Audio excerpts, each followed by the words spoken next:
So, hi everybody, and welcome back. Thank you for tuning into IO News. And let me tell you, we have a treat for you today, as I'm absolutely thrilled to be joined by a very special guest that is Clinton Sparks. So, Clinton, thank you so much for joining me here today. We really appreciate that. Is that what I am? I'm a treat?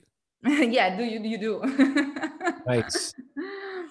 So, we're here today to talk about the most exciting esports organization out there, XSET, and yeah, we can see it pretty well. You're To say, familiar. to say you had incredible career is something of understatement, I think. I mean, as a DJ and record producer, songwriter, radio personality, marketer, I mean, you've racked up 75 million record sales and a billion of streams. I've read, and you've written and produced the music for the biggest names. I mean, you name it: Beyonce, Rick Ross, my favorite, Puff Diddy, the Akon or Eminem. So, the question is, what attracted you to the esports space? Initially with FaZe Clan and now with XSET. Right. So what got me into esports was one of my best friends. His name is Greg Selko. Many years ago, he founded and was a CEO of a company called karmaloop.com, which was the world's biggest streetwear fashion website, did $1 billion in sales. So fast forward to about 2000 and, was it 18? Mm-hmm. Yeah, 18, like January 2018. He called me one day because we were working on something else that was going to be like the new version of Karma Loop. And then he calls me, he goes, I need you to come to the office right now in Hollywood. Come right now. So at that time, I was the vice president of Dash Radio, which is like a Sirius XM, it has over 13 million users. It's a radio platform. And so I go to the office and I see everybody running around like this, some chaos. I'm like, what is this? He goes, dude, we're about to start a new company. There's these kids that are called FaZe Clan. We're about to put a company together and make it a legitimate business. He goes, I really need your brain here. And I was like, all right, well, what is this? I don't understand it. He's like, it's esports and gaming and blah, blah. So I was like, all right. So I took like a couple of days for me to wrap my head around it and do some research. And then once I did that, I realized how fascinating the space was. And in fact, my brain was built for this industry because I've accomplished so many things throughout my life, but the biggest problem I've had was limitations of whatever industry I was a part of or the people I was working with. So when I got down with that kind of company, I realized sky was the limit. There was unlimited potential of things we can do to grow this space, this industry, to really build that brand and to really implement and connect other industries into this space that was brand new to the rest of the world. If you were a gamer and into sports and you totally knew what it was about, but for the 99% of the world that wasn't, they didn't understand this space, and I knew that I could be a conduit to bringing it closer to mainstream and bringing the culture, creating the lifestyle brand around that within FaZe. So that was what me and Greg and Will, who's also now a co-owner in XSET with me, all three of us went to FaZe Clan at the beginning, and all three of us came from Karma Loop. So all three of us have been around shaping and shifting culture for over 15 years. So it was pretty easy for us to just jump into a space like this and say, oh yeah, we can connect that, we can do that, we can do this, we can do that. Why aren't you guys doing this yet? Because they don't know to think like that, because all they know is gaming and creating content, right? So they don't know about how to build all these other businesses or connect all these other cultures to something that they've been doing for so long.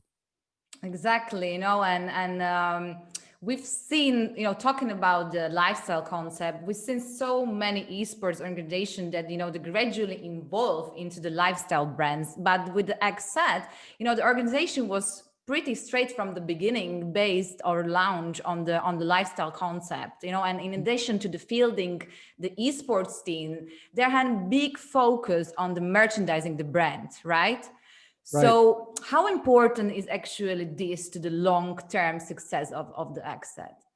Well, it's very important because people, you want to, in any industry, I don't care if you're a candy bar or you're an esports brand or, you're a car company, like any kind of brand, you want people to have an affinity for the brand, right? And you want to create a world or a vibe or a feeling or an energy that people want to be a part of, right? So it's really important to create a lifestyle in a world around what you're doing. You know, I have a book out now. It's called uh, Yeah.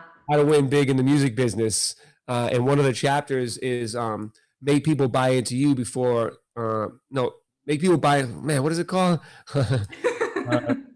I'll tell you right now. Oh, make people buy into you, not just what you are selling, right? So if you're just always like buy this, buy this, buy this, and you're just throwing things at them, it's much different than when you make them buy into you Yeah. and what you're about and the lifestyle that you're a part of, you know, that make it very aspirational or motivational. And then people really like enjoy that, want to be a part of it and connect with it and support it. So it's really important to create a lifestyle around any kind of brand you're doing.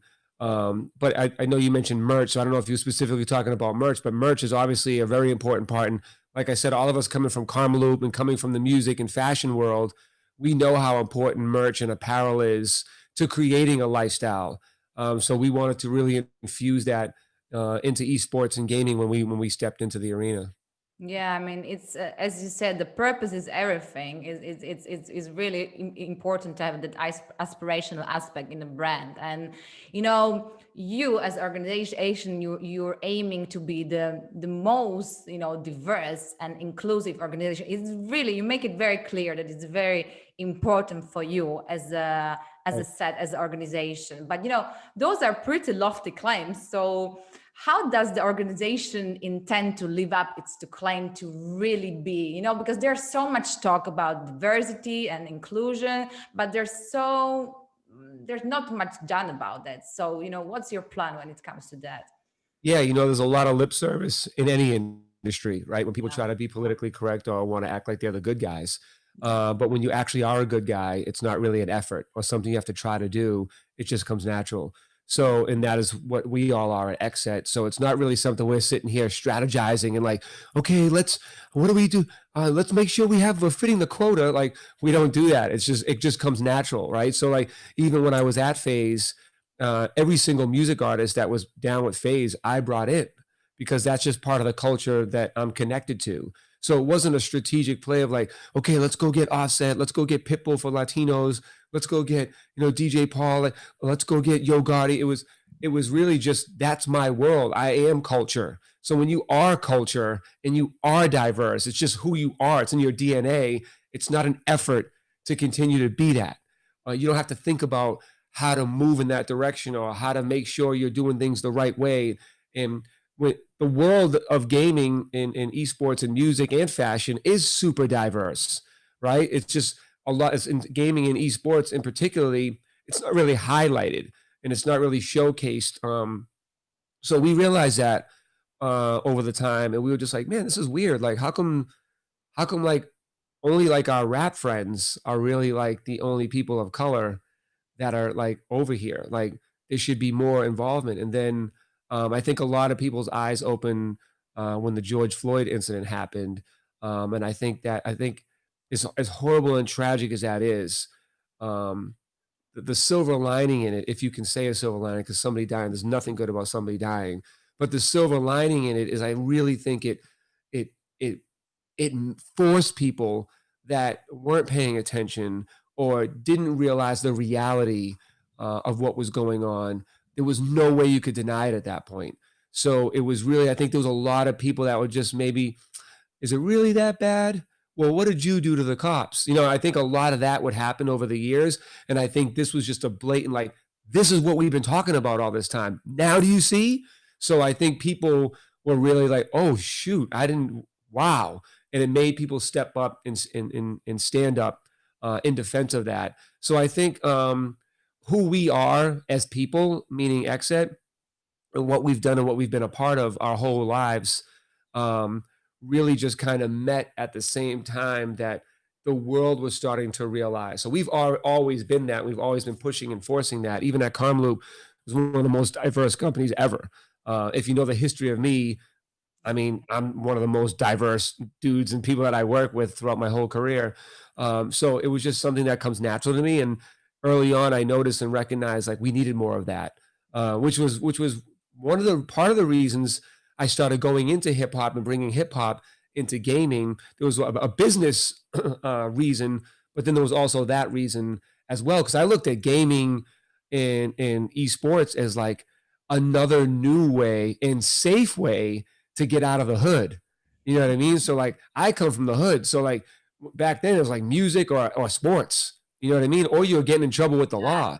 And I was doing all of it, right? So I was like, wow, esports is another new way for, you know, underprivileged kids to one, have a camaraderie, build a community, start talking to kids elsewhere, have a new way to start making money, build a career, and not even just as a gamer, but all of the other ancillary things that come around or that are a part of esports in gaming. And like, we're only scratching the surface. There's going to be tons more opportunities in businesses and for kids to, or anybody to have opportunities for careers. So I really wanted to open up that door and make people that weren't paying attention or weren't really aware or didn't see the possibilities of the opportunities for them to build a career. I wanted to be one of the voices that were like, guys, look over here. Like, this is something awesome too for you to be a part of. So that was part of one of the big reasons why we started XSET. Yeah, exactly. I mean, I think that many people don't really realize that esports these days are something for the Gen Zs and the millennials, like, you know, as in 90s was the hip hoppers, you know, and all the or like music stars. I mean, these guys, these young folks, I really so influenced and really like immersed in the esports world. Like they are like icons, you know, all these players. But you know, from the business point of view, there's loads of non-endemic brands that are dipping their toe in esports. I mean, with so many sponsorships and the partnerships. And you know, you as a person who's, you know, fully immersed in esports culture, entertainment, you know, the trends, what advice would you give to the brands that are looking to integrate the esport in their marketing strategies? As you know, we've seen it every day now. Right. I would say my advice would be to get familiar Mm. because it's a big business, a huge community, and if you want to talk to the younger generation and you want to be relevant and you want your brand to grow, then you need to realize where this audience of hundreds of millions of people are right now that you're not paying attention to. And one thing you asked me, how do I get them involved with esports? Well, first of all, brands need to realize the difference between esports and gaming. So that's one big thing that I think a lot of people get confused over. And when they hear esports, they lump gaming in with esports. And some brands may say, like, yeah, well, we're not really ready to spend marketing dollars in esports, not really realizing, you know, gaming in esports is different. So let me break down the difference for your audience that may not be familiar with the difference. Esports is just like any professional sporting league. You train, you compete, you have teammates, you're competing for money, you're playing specific sports, which are games.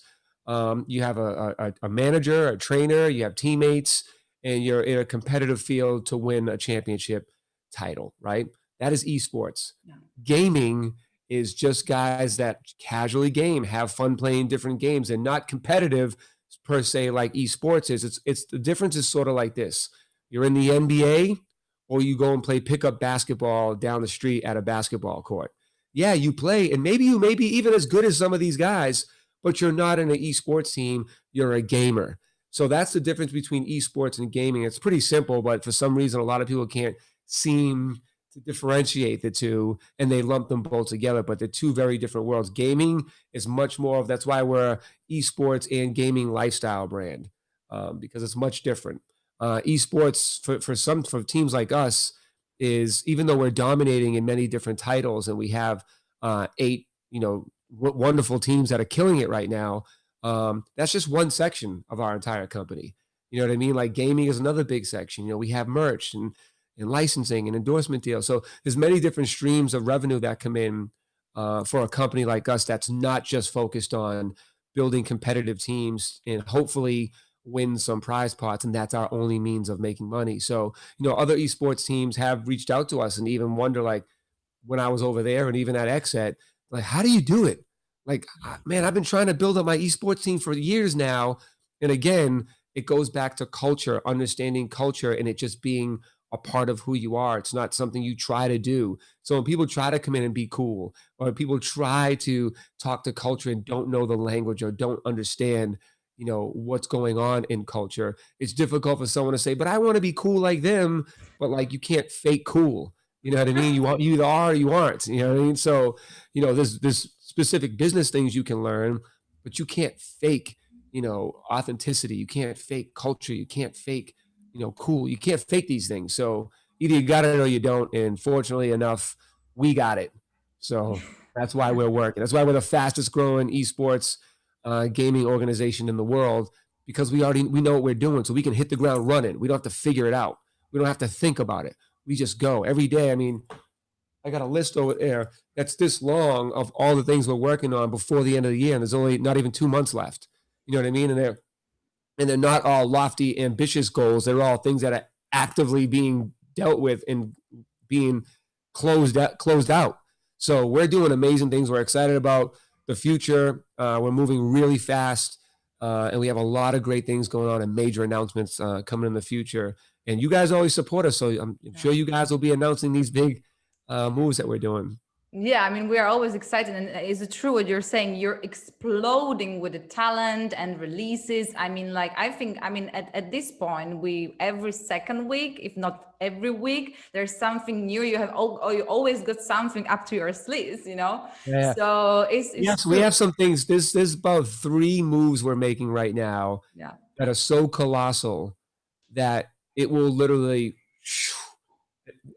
automatically, everyone's going to be like, are you kidding me? Are they really doing these? So we're trying to set the blueprint, not because we're trying to just, leave everybody in the smoke. What we're trying to do is lay the groundwork and a blueprint for what others can do and show them the possibilities that are in this space, that maybe you can't do it the way we do, but at least now you can see, oh, wow, look what they're doing and how they're stretching this industry out and bringing in other sectors and industries into this, and things that we've never even thought about doing. We want people to really realize the endless possibilities and the things that they can do too, once we do it first.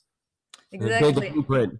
Yeah, and I think what you so smart what you are doing, that you are breaking down, even because sometimes, when we are talking about the esports specifically, it can be intimidating for some people. They don't understand that. What is it? There are those young guys who are closed in their room and play the Fortnite, and you are breaking down it through the very smart way of the culture, of being cool. And it's not just about that, but it's kind of like an entrance into the world of the gaming and esports, I would say. Yep. Yeah. One of the other things too is that I think a lot of parents need to be educated, because you still have parents that don't get it and don't get how valuable this could be for their kids' future. And there's still a lot of people that are like, oh, they're wasting time playing games, or, I don't get where they're over there playing games all day, and they don't understand. And I try to explain to them that gaming for this generation is just like Pop Warner football was to your generation. Yeah. So every single day you went to football practice, right? You were there for hours and hours. You played games on the weekend, right? Your whole, middle school, high school, you played football. And then guess what? You never went pro. So all those hours in your life you spent on playing this sport is the same thing your kid now is doing, but actually in a safer environment, being online. You don't have to worry about them getting, a concussion or anything. And it's also something they can make. There's a higher probability that a kid could make good money gaming or esports than there is, becoming a professional football or basketball or baseball player. So I really would implore that parents encourage their kids. There's one thing to keep in mind is there's a mental health aspect, in a social aspect as well. So, you want to be mindful of your kid and what they're doing online and how long they're gaming for. And I will tell you one thing, I joke about this all the time is, if there was a arthritis medicine, I would want to invest in it now, because a lot of people's fingers, 10, 15, 20 years from now, they're going to have. So, but yeah, I really think that, parents should really rethink about their kids playing games and their level of support, because it's really, like I said, it's another way out of the hood. It's another career choice, and it's another opportunity for your kid to be extremely successful. Exactly. And I have to touch also the topic that for being successful in esports or in the gaming, you don't need to be the most prettiest and the coolest kid in the school. Right. I mean, that's what I really love about this culture and about, the teams and all the scene, that those are random kids. Those are really Right. random. It's funny you say that because it used to be that, the introverted, uncool kids would always admire and look up to like the rock stars and the Yeah. rappers and the jocks in school. And now it's like the professional athletes and the rappers, they all want to be down with the kid that would typically Everyone be wants to be the nerd. yeah, the kid that would be in his room playing Dungeons and Dragons or something, right? Now they don't want to be down with that kid. So it's cool. I love it because the reason I love this is because it's who I am.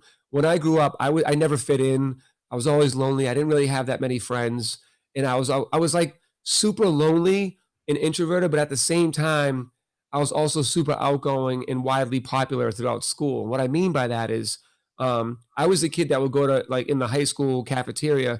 I could sit at everyone's table, and I would sit at like the jocks table. I'd sit at, the nerds table. I'd sit at the kids at the ESL kids that don't even speak English that well. I'd sit like with the kids who are downstairs in the basement. You don't even know what they're doing all day. You never even see them except at lunch, right? And, white kids, black kids, Asian kids. I would sit at all the tables because I loved everybody. And I was really interested in everybody and how they thought and how they operated. So like you'd see me one day playing Dungeons and Dragons with kids, and you'd see me playing flag football with other kids, and you'd see me at a party with like all the jocks while they were all drinking. I never drank in my entire life, but like I understood the psychology of different demographics and different cultures very early on in my career because one, I cared, and two, because I really wanted to be with everybody. I never wanted to just be a part of one social group because I felt like if I'm down with them, that means I'm not down with them. So I wanted to be friends with everybody. And that's what I really like about esports and the gaming industry is like, there aren't any restrictions. There's not like, there's the cool crowd, there's the uncool crowd. It's like everybody just comes together for the common denominator, which is gaming in esports. And again, like you said, it doesn't matter what you look like, doesn't matter your race, your age, your color, your size, your gender, anything. Like if you're dope, you're dope. If you're cool, you're cool. If you're an asshole, you're an asshole. You know what I mean? So like that's just really what it comes down to. And I love it because it's what I've subscribed to my whole life. It's just like, are you a dick or are you not? That's how I determine who I wanted to hang around with. And that's what I think is gaming and esports. It's a huge community. And it's just like, are you an ass or are you cool? If you're cool, then dope. Let's all hang out. Exactly. I could not agree. I could not agree, more. And you already mentioned your book, and I wanted to talk a bit about that. It's called How to Win Big in the Music Business. Show it. I want to see it. You're familiar. I love the cover. So, my question is, you're talking about the philosophy, how, to being successful. But my question is, what would be your advice to anyone who is trying to be successful in their life, who's busting their asses off, who's hustling to make it happen? I mean, what would be your advice? It does not really matter what industry you are. My first advice would be you should go to winbiginmusic.com and get this book because it's free and it'll teach you everything, way more of a bigger answer than what I'm about to give now. But I would say the number one thing is don't be a dick. That's number one. And like it would depend. Everybody, you hear it. Don't be a dick. Don't. Yeah. See, I see me saying I gave you the excuse for you to say it. Yeah. But hey, he said it. I'm gonna say it then too. I had to use that moment. Yeah, it's really that. It's there's so many principles and values in things like to be successful. But some of the things that I've learned that's allowed me to continue to be successful over the past 20 years of my career is I always did the right thing. I was always honest. I never did bad business. I would rather lose money than dent my reputation. So, I'll never fight over money. Ego and greed are the two things that will ruin everything. So if you can delete ego and greed, you can go a lot further. And yeah, that's what I've done when I first started, I was a brand. I called myself a brand 20 years ago, and everyone's a brand now. when I was doing it, everyone would laugh at me and be like, what are you talking about? And the reason I did that is because I wanted to detach my emotions from me. So when Clinton Sparks, I treated Clinton Sparks as a brand or a company, and then I was the president of that company, right? So then if somebody didn't like something, I never took it personal. I took it as market research on things I could improve on with that company. If somebody loved something I did, I never went to my head. I just looked at it like, great, business is doing well, right? So that's what I did from the beginning. And I would always listen, and I cared about people. Look, most people want to hang out with like-minded people because they want their ideas and thoughts endorsed, right? When you hang out with your friend, you tell a story and you're halfway through, you're like, you know what I mean? They're like, yeah, totally, right? Those are like-minded people. I love hanging around people that don't think like me because I already know how to sell to me. You know what I mean? So I want to understand how everybody else thinks. So when I listen to other people and actually care and don't debate or combat their opinion or their feelings, accept it. You know what I mean? That's how they think. That's how they operate. Then I go deeper and I ask questions so I can understand why they think like that. What happened to them when they were young? What environment did they come from? What are their interests? So I've always been doing, kind of market research and psychoanalysis since I was a kid. And I apply that to everything that I do in life. And I think if people can take that into consideration when they're starting out, to look, you have two ears and one mouth, you should listen twice as much as you talk, right? So most people want to just talk, and tell you what makes them great, what they know, Like, just shut up, man. Like, listen, absorb, take things in. And the more you can take things in and then filter through what people want and care about, the bigger and stronger you can make your brand. That's just one thing. I could go on and on and on. But if you want to learn many different tactics and strategies and the formula for winning big, it's in this book. It's a short book, but it really hits hard and it gives you everything that you need. Winbiginmusic.com. And by the way, we're talking about XSET, and I didn't plug XSET.com. Go get familiar with XSET. Exactly. We're going to put links down below this video. So we really recommend everyone to check out the XSET for themselves. I mean, you definitely should. If you do not know about them, because, we are based in Europe, and, the Europe scene is a bit slower than the US scene, but you definitely should check it out. So Clinton, I think we could not end up better on the better note that we did, with the gratitude and the values that really matter in the life. And thank you so much for being here today and for finding time to do this interview and sharing your unique insights. I really believe the viewers will find them fascinating. And thanks you again. It's been really pleasure and great talking with you. Thank you so much. I appreciate all of you guys' support. I always see the articles. I seen that one of the writers was skeptical that we were going to actually live up to our diverse and inclusion motto, and we have.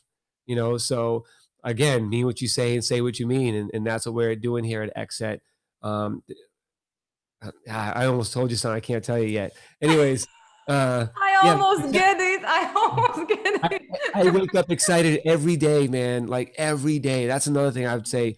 Wake up pumped. If you're not pumped about what you're doing in life, then find something else, man. Because if you don't wake up excited to get to work and just kill shit at what you're doing, then you're not living the best life that you should be living. I wake up every day excited about, I can't wait to make this call. I can't wait to do this interview. I can't wait to work on this. I can't wait to break barriers and make people that like AO News that wasn't sure. I love doing things that make them say, well, they did do what they said they were going to do. And it's like, yeah, man, soon enough, you'll be able to just count on our word because we mean what we say and we say what we mean. And I've been that way my entire career, and I don't intend on ever changing. So that's the same values we have at XSET. So again, I appreciate all you guys' support. Thank you very much. I'm always a phone call away. If you have information you want to know or you're skeptical about something else, feel free to call me and I'll set the record straight. We'll be keeping up with you for sure. And I'm gonna, you know what? I'm actually gonna ask you. I would love your hoodies. To stream. I would love to stream in your hoodies. I mean, if you have some, the spare one to send, I would love to streaming in your, merchandise stuff. Oh, hoodies. Yeah, an XSET hoodie. Yeah, yes. XSET hoodie. There was a couple of times you said things with your accent. It took me a second to catch. What did she? Oh, okay. Yeah. That one, I had to hear you say it 2 times. Hoodies. Hoodies, yeah. I'm No, sorry. I mean, I'm Slovak, so I'm definitely left East European. I love it. But that's that's diversity. We do all of our stuff no matter where we are coming from. So Yeah, no, I love it. I love it. Yeah. We definitely need to get you. We definitely need to get you a hoodie. yeah, hoodie. Sure, XSET. And for Oh, those that want the hoodie too, XSET.com. Get familiar. Rep the set, baby. exactly, Clinton. Thank you so much. It's been Thank really you. great. Thank you. Have a fantastic day. Bye bye. Hey, you too. Bye.